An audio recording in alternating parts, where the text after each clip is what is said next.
ये आकाशवाणी गोरखपुर है। अब रवा से शिवानी अरोरा से समाचार सुनी।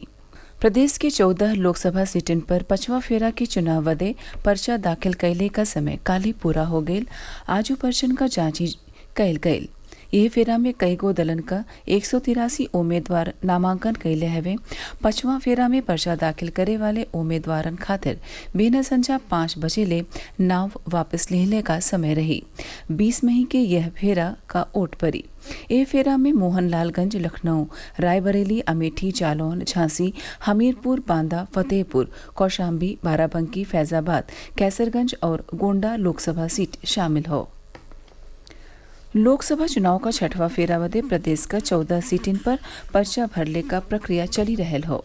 ये फेरा का सीटिन वदे उम्मीदवारन 6 मई ले पर्चा भरी सकी हैं। 7 मई के पर्चन का जांची हुई। 9 मई ले पर्चा वापस लेने का आखिरी तारीख हुई। ये फेरा का वोट 25 मई के परी। ये फेरा में प्रदेश का सुल्तानपुर, प्रतापगढ़, फूलपुर, इलाहाबाद, अम्बेडकर नगर, श्रावस्ती, डुमरियागंज, बस्ती, संत कबीर नगर, लालगंज, आजमगढ़, जौनपुर, मछली शहर और भदोही लोकसभा सीट शामिल हो। 6वां फेरा में होखे वाले चुनाव में प्रदेश का श्रावस्ती सीट वदे आजू इंडिया गठबंधन से राम शिरोमणि वर्मा और बहुजन समाज पार्टी से मोइनुद्दीन अहमद खान उर्फ हाजी दद्दन खान आपन पर्चा भरले। भदोही लोकसभा सीट वदे आजू भाजपा उम्मीदवार विनोद बिंद पर्चा दाखिल कैले। यह सीटी वदे आजू इंडिया गठबंधन से तृणमूल कांग्रेस का उम्मीदवार ललितेश त्रिपाठियों आपन पर्चा भरले। लोकसभा चुनाव का पहला और दूसरा फेरा का मतदान के वादे अब औरियो फेरा में मतदान खातिर सज्जो राजनीतिक दल आपन ताकती झोंक दिले हवे। भाजपा का सीनियर नेता और प्रदेश का मुख्यमंत्री योगी आदित्यनाथ आजू कन्नौज लोकसभा क्षेत्र के दिबियापुर में भाजपा उम्मीदवार के पक्ष में एगो जनसभा के संबोधित कैले। उहाँ के कहले कि सपा, बसपा और कांग्रेस अपने हित खातिर काम करेले, जबकि भाजपा जनता जनहित पदे समर्पित हो।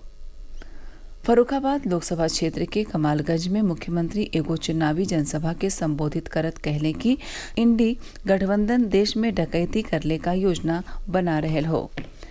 मतदाता लोग ही उनके यह योजना के पूरा के होके नाही देवे के चाहिए।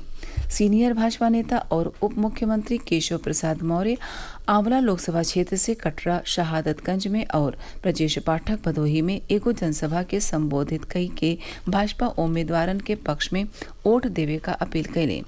समाजवादी पार्टी का राष्ट्रीय अध्यक्ष अखिलेश यादव आज बदावी के नाधा में एगो चुनावी जनसभा के संबोधित करत कहले कि भाजपा एक ओरी संविधान वदे त दूसर की ओरी लोगिन के जान खातिर खतरा पैदा कैल हो। बसपा सुप्रीमो मायावती आज आगरा और फतेहपुर सीकरी लोकसभा का बसपा उम्मीदवारन के पक्ष में चुनावी जनसभा के संबोधित कई के जनता से वोट देवे का अपील कैलिनी। उहाँ के कहले कि उनकर पार्टी सर्व समाज का ध्यान रखत टिकट बदले में सज्जो जातियन के बराबर मौका दिले हो। लोकसभा चुनाव मतदान फीसदी बढ़ावे वदे प्रदेश के सज्जो जिलन में मतदाता जागरूकता से जुड़ल कई गो कार्यक्रम का आयोजन हो रहल हो। नुक्कड़ नाटक, रैली, शपथ ग्रहण और कई गो प्रतियोगिता के जरिया से विद्यार्थी, आंगनवाड़ी कार्यकर्ती और सामाजिक संगठन लोगन से मतदान खातिर प्रेरित कई रहल हवे। जौनपुर में आजू राजकीय औद्योगिक प्रशिक्षण संस्थान सिद्दीकीपुर में मतदाता जागरूकता कार्यक्रम आयोजित कैल गये। वहाँ विद्यार्थी लोगन के लोकतंत्र का महात्म बतावत निर्वाचन साक्षरता बढ़ावे वदे सज्जो मतदाता लोगन के वोट देवे वदे जागरूक कैले का जिम्मेदारी दिहल गईल। यह दौरान मौजूद लोगन से मतदान का शपथो दियाल गईल। हमीरपुर में सज्जो वाहन में मतदाता जागरूकता स्टिकर लगा के मतदाता लोगन के वोट देवे वदे प्रेरित कैल गईल। गोरखपुर में आज मुख्य विकास अधिकारी संजय कुमार मीणा के अगुवाई में मतदाता जागरूकता रैली निकालल गईल। जिला के महात्मा गांधी इंटर कॉलेज में रंगोली बना के मतदान वदे लोगन के जागरूक कैल गईल। मैनपुरी जिला के किसली थाना इलाका में आजू एको नहरी में नहाए गईल 4 को नौजवान डूबे लगे खड़ा किसान लोग ओह में से एगो नौजवान के बचा लिहले और बाकी 3 नौजवानन के डूबले से ना ही बचा पावल गईल।